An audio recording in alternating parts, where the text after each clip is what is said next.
In this video, I'm going to show you to replace the wiper blades on this Honda Pilot. The driver's side front blade is a 22-inch blade and the passenger side is a 21-inch, so make sure you have the correct sizes. Let's get started. Lift up on the wiper arm.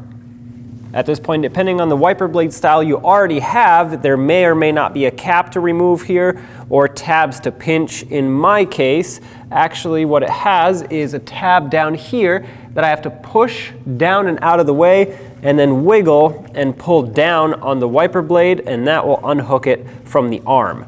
When you do this, when you remove the old wiper blade, hold on to the wiper arm. If this falls down, it is spring-loaded, and hits the windshield, it will crack the glass. So you want to make sure you have the correct wiper blade ready to go. This is the 22-inch blade on the driver's side. Line it up right here and press it on until it clicks.